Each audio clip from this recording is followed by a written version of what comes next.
Every morning, millions wake up exhausted. They believe acquiring more money, a better house, or a flawless life will finally bring happiness. This graph visualizes a modern paradox. As the bright blue line measuring our external success climbs higher and higher, the red line, representing our internal peace, often collapses toward zero. Consider a young man named Daniel. He was smart, hardworking, and highly capable, yet he was incapable of experiencing joy. His mind operated as a comparison machine. If someone bought new clothes, he felt jealous. If someone else succeeded, he viewed himself as a failure.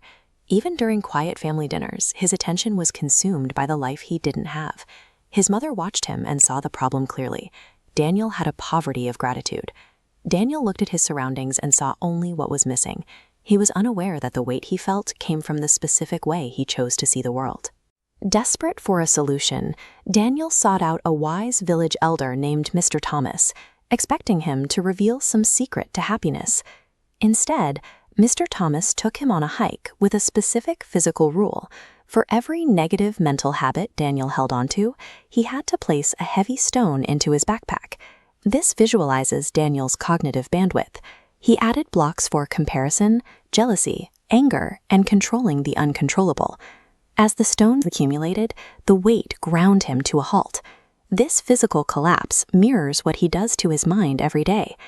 The human brain operates with a limited cognitive bandwidth. Holding on to negative mental habits drains the energy you need to function.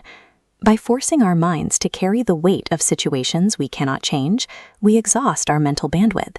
We leave zero psychological energy left to experience joy. To show how this works in practice, Mr. Thomas brought Daniel to an old garden to examine the relationship between internal health and environment. On the left, a dead stem sits inside a shiny gold pot. On the right, a vibrant green plant thrives inside a chipped clay pot. The golden pot offers the appearance of wealth, but that external beauty cannot sustain life if the roots inside are trapped by endless desire. The clay pot allows sunlight, water, and space to expand.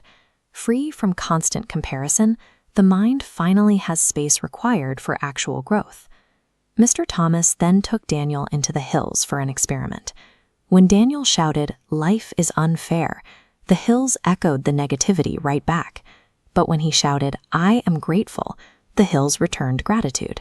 Your mind operates like an acoustic chamber. Life reflects back the psychological frequency you project into it. Months later, a wealthy businessman arrived in the village. He possessed every external metric of success Daniel used to envy: wealth, status, and power. But in private, the businessman confessed that despite acquiring everything he set out to get, he was exhausted. He hadn't slept peacefully in years. The businessman was the dead plant in the golden pot. Upgrading your external circumstances without addressing your internal psychological stones only turns you into a prisoner inside a more expensive cell. True happiness is the daily, deliberate practice of managing your psychological weight. Daniel began to shift his framework. Instead of seeing someone else's success and asking, "Why not me?" he asked, "What can I learn?" He divided his attention between what he cared about and what he could control, moving his focus into the overlapping center.